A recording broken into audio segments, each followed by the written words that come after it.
چچا اور دوسرے کافریوں گھسیٹ کر لے جا رہے ہیں، کھینچ کر لے جا رہے ہیں، اور مڑ مڑ کے یوں حضور کی طرف دیکھتا جاتا ہے۔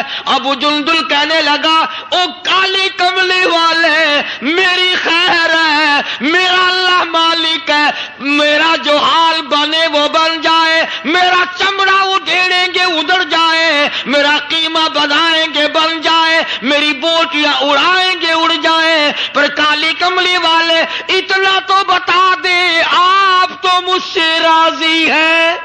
بے شمار صحابہ کرام ہیں جنہوں نے اللہ کی راہ میں وہ دکھ اٹھائے، وہ پریشانیاں جھیلی۔ اللہ غنی، مکہ مکرمہ میں سیدنا ابو جندل رضی اللہ تعالی عنہ صحابی ہے، ایمان قبول کر لیا، کلمہ پڑھ بیٹھا، بس کافروں کے لیے مشغلہ بن گیا، تماشا بن گیا، روزانہ مارتے ہیں۔ اندازہ لگاؤ مسلمانوں، ملتان کے رہنے والوں، سارا مکہ مارنے والا ایک ابو جندل مار کھانے والا۔ لڑکے مارتے ہیں، جوان مارتے ہیں، بوڑھے مارتے ہیں، پیر پکڑ کر مکے کی گلیوں میں گھسیٹے گھسیٹے پھرتے ہیں۔ رحمت کائنات حضرت محمد الرسول اللہ صلی اللہ تعالی علیہ وسلم عمرے کے لیے تشریف لائے ہیں، کفار مکہ نے روک دیے۔ حدیبیہ میں مکے سے 6 میل پر حضور صلی اللہ علیہ وسلم تشریف فرما ہے، صحابہ کرام کی فوج ہے، لشکر ہے، سرکار دو عالم ہے صلی اللہ علیہ وسلم۔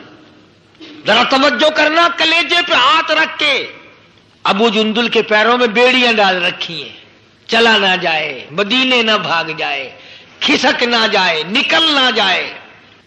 ابو جندل یہ آس لگا کر، یہ آرزو لگا کر مدینے کی طرف چلا جاؤں گا، مسلمان قریب آئے ہوئے ان میں شامل ہو جاؤں گا، میں بھی آزادی سے نماز پڑھوں گا، کالی کملی والے کا دیدار کیا کروں گا، میرے مصیبتوں کے دن ختم ہو جائیں گے، میری تکلیف کے دن ختم ہو جائیں گے، میری مصیبتیں ٹل جائیں گی۔ گرتا پڑتا پہاڑوں کے اوپر سے چڑھتا اترتا بڑی مشکل سے حضور کے دربار میں پہنچا، حضور صلی اللہ علیہ وسلم سے ملا ہے۔ یہ اس وقت گیا جبکہ مغیرہ ابن شعبہ رضی اللہ تعالی عنہ اس وقت تک ایمان نہیں لائے تھے، کفار مکہ کی طرف سے سفیر بن کر حضور کے ساتھ بات کر رہے ہیں۔ معاہدہ پہلے طے ہو گیا، کالی کملی والے کے درمیان اور مکے کے کافروں کے درمیان معاہدہ پہلے طے ہو گیا کہ آئندہ جو مسلمان ہوگا وہ واپس کر دیا جائے گا، کفار کو دے دیا جائے گا، یہ طے ہو گیا۔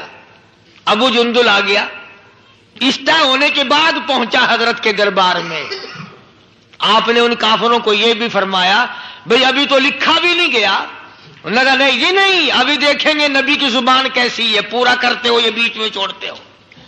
اور حضور نے یہ بھی فرمایا، ایک آدمی مجھے مانگا ہوا دے دو۔ انہوں نے کہا نہیں جی نہیں، کیسے چھوڑ دیں گے، ابھی تو پتہ چلے گا آپ کی زبان کا، سارا جہان کہتا کہ نبی کبھی جھوٹ نہیں بولتا، ابھی معلوم ہو جائے گا۔ اور یہ ابو جندل جو صحابی ہے، یہ مغیرہ ابن شعبہ کا بھتیجا ہے، وہ چچا ہے جو کافروں کی طرف سے بات کرنے آیا بیٹھا ہے۔ اندازہ لگاؤ مسلمانوں، ابو جندل کی کلیجے پہ کیا بیتی ہوگی۔ حضور کے سامنے مغیرہ ابن شعبہ نے کھڑے ہو کر اس کے منہ پہ تماچے مارے اور گھسیٹ کر مکے واپس لانے لگے، کل ہم تجھے نہیں چھوڑیں گے۔ اندازہ لگاؤ ابو جندل کو پتہ نہیں ہے کہ مجھے شام کوئی اور کتنا ماریں گے اب، اور کتنے دکھ دیں گے، کتنا عذاب دیں گے، کتنا پریشان کریں گے، ابو جندل کو سارا پتہ ہے۔ چچا اور دوسرے کافریوں گھسیٹ کر لے جا رہے ہیں، کھینچ کر لے جا رہے ہیں، اور مڑ مڑ کے یوں حضور کی طرف دیکھتا جاتا ہے۔ ابو جندل کہنے لگا، او کالی کملی والے، میری خیر ہے، میرا اللہ مالک ہے، میرا جو حال بنے وہ بن جائے، میرا چمڑا ادھیڑیں گے ادھڑ جائے، میرا قیمہ بنائیں گے بن جائے، میری بوٹیاں اڑائیں گے اڑ جائے، پر کالی کملی والے اتنا تو بتا دے آپ تو مجھ سے راضی ہے. آپ اتنا فرما دیں آپ تو راضی ہیں نا. فرمایا ابو جندل میں راضی میرا خدا راضی. کہتا پرواہ نہیں تو راضی رہ میرا کچھ بن جائے. تم جیسا ہوتا تو بگڑ جاتا. واہ جی واہ خود یہاں موج کر رہے ہیں میں وہاں اکیلا پھنسا رہا ہوں میں نہیں جاتا ہوں. وعدہ تم نے کیا ہوگا میرا تو کسی سے معاہدہ نہیں.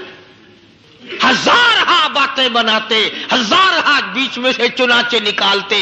صحابہ وہ ہیں جنہوں نے غلامی کی ہے تکلیف آئی پرواہ نہ کی. قیمہ بنا دیا گیا پرواہ نہ کی. بوٹیاں اڑا دی گئی پرواہ نہ کی. ایسے لوگ پیدا کیے محمد صلی اللہ علیہ وسلم نے کہ زمین کے اوپر آسمان کے نیچے غلامی کرنے کے لیے ایسے لوگ آئے ہی نہیں. تبھی تو ہم مسلمانوں کا یہ عقیدہ ہے کہ ایک طرف 1 کروڑ ولی 1 لاکھ قطب اور ابدال اور غوث عالم اور قاری اور حافظ اور پیر اور فقیر اور درویش کروڑوں جمع کر دو خدا کی قسم بلال کے پیروں سے اڑی ہوئی خاک کا مقابلہ نہیں کر سکتے. تمہیں کیا معلوم ہے کہ خداوند عالم نے ان کو کتنا نوازا ہے کتنی عظمت دی ہے. تو فرمایا صبغۃ اللہ کا چڑھایا ہوا رنگ ہے. وَمَنْ أَحْسَنُ مِنَ اللَّهِ صِبْغَةً وَنَحْنُ لَهُ عَابِدُونَ. کون اللہ کے چڑھائے ہوئے رنگ کو اتار سکتا ہے؟ اور جو نشہ خدا چڑھا دے اسے کون اتارے؟ جو خدا کا رنگ ہو اسے کون اتار سکتا ہے؟ یہ جان جا سکتی ہے پر خدا کا چڑھایا ہوا رنگ اور نشہ اتر نہیں سکتا. قرآن گواہ ہے مصطفیٰ کریم کا فرمان گواہ ہے یہ زمین و آسمان گواہ ہے کہ محمد صلی اللہ علیہ وسلم کے غلاموں نے اتنی اطاعت کی اتنی فرما برداری کی کہ حد کر دی. دنیا اس کی مثال نہیں قائم کر سکتی. مسجد میں جماعت آئی ہوئی ہے اس کا قیام صبح تک رہے گا.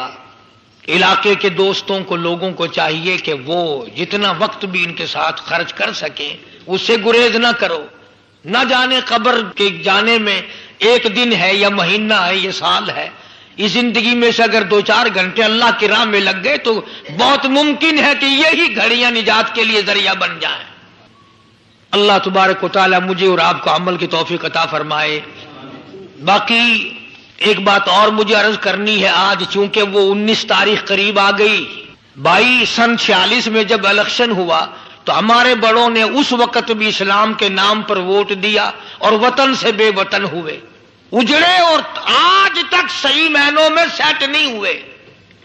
جس نے بھی اسلام کا نام لیا ہم تو اس کے ساتھ لگے اور لگنا چاہیے. چنانچہ صدر مملکت صدر محمد ضیاء الحق نے اسلام کا نام لیا ہے اسلام کا وعدہ فرمایا ہے محمدی نظام کا وعدہ فرمایا ہے. تھوڑی دیر کے لیے اگر وہ نہیں کرے گا تو ہمارا کیا لے گا؟ وہ اپنا بگاڑے گا. ہمارا تو بنتا ہے نا ہم سب کو مل کر بڑی کوشش کے ساتھ اسلام کے حق میں اور ہاں کے ووٹ ڈالنے چاہیے. شاید تم میں سے کچھ لوگ یہ سوچ رہے ہوں گے کہ شاید کوئی رات آیا ہوگا کوئی قاری حنیف کو پیسے ویسے پکڑا گیا ہوگا. میں تو ایسی حیثیت کا آدمی ہوں کہ صدر ضیاء الحق سے لے کر کمیٹی کے بھنگی تک میری کسی سے یاری ہی نہیں. مجھے سب جانتے ہیں میں کسی کو نہیں پہچانتا ہوں. میں ان کی غلامی کیوں کروں؟ میں اس کی نہ کروں جو ان کو بھی کھلاتا اور پلاتا ہے. میں تو رات کو بھی دن کو بھی اسی کے دربار میں جھولی پھیلاتا ہوں اسی کا بندہ ہوں اسی کا محتاج ہوں اسی کے دروازے کا فقیر ہوں. باقی بہرحال اسلام کا نام لیا ہے اور ہمیں امید ہے نماز پڑھتا ہے. قائد اعظم محمد علی جناح سے لے کر آج تک ایسا صدر بادشاہ کوئی آیا ہی نہیں پاکستان کا جو نمازی ہو. دوسرے نمبر پر شراب نہیں پیتا. تیسرے نمبر پر کنجریوں سے بدماشی نہیں کرتا. اور حضرت عمر تمہارے لیے قبر سے نکال کے کہاں سے لا کے دیں ہم؟ رہی بات یہ کہ رشوت بہت ہے گنڈا گردی بہت ہے بھئی وہ ہم کر رہے ہیں نا یہ آگے مشینری کر رہی ہے ضیاء الحق تو نہیں کرتا نا. تو اس لیے اللہ تبارک و تعالی توفیق دے اس کو بھی، ہم مسلمانوں کو بھی، ہماری اولاد کو بھی، کہ ہم مرتے وقت حضور صلی اللہ علیہ وسلم کے مکمل غلام بن کے مریں، حضور کے لائے ہوئے دستور کے غلام بن کے مریں، اسلام کے مطابق ہمارا دفن کفن ہو اور اسلام کے مطابق ہماری زندگی بسر ہو۔ لہذا آپ حضرات کوشش کر کے ووٹ ڈالنے کے لیے جانا۔ ہماری ایک عادت ہے کہ جب تک آپس میں قریب کا کوئی مقابلے میں نہ کھڑا ہو اس وقت تک نہیں جاتے۔ اب مقابلے میں تو کوئی کھڑا نہیں، جو تمہارے لیے کاریں لے کر آئے گا، ٹانگیں لے کر آئے گا، اور پرانی بڈھی جنازے جو ہوں گے انہیں بھی کھینچ کے لے جائے گا بھی ایک ووٹ سے نہ رہ جائے، وہ قصہ تو اب ہے نہیں۔ تم کوئی بھی نہ جاؤ، کوئی بھی نہ جاؤ، انشاءاللہ پھر بھی صدر ضیاء الحق صدر ہے، کوئی بھی نہ جانا، سارے گھر بیٹھ کے چائے پیتے رہنا، صدر ضیاء الحق پھر بھی صدر ہے، تو تم اپنا کالا منہ کیوں کرتے ہو گھر بیٹھے بھائی؟ اس لیے اسلام کا نام، ہم صدر ضیاء الحق کو ووٹ نہیں دیتے، ہم تو جو اسلام کا نام لے گا ہم تو اس کی غلامی کریں گے، جو محمدی نظام کا نام لے گا ہم تو اس کی غلامی کریں گے۔ اللہ تعالیٰ سارے ملک کی حفاظت فرمائے اور عالم اسلام کی حفاظت فرمائے۔ وآخر دعوانا الحمدللہ رب العالمین۔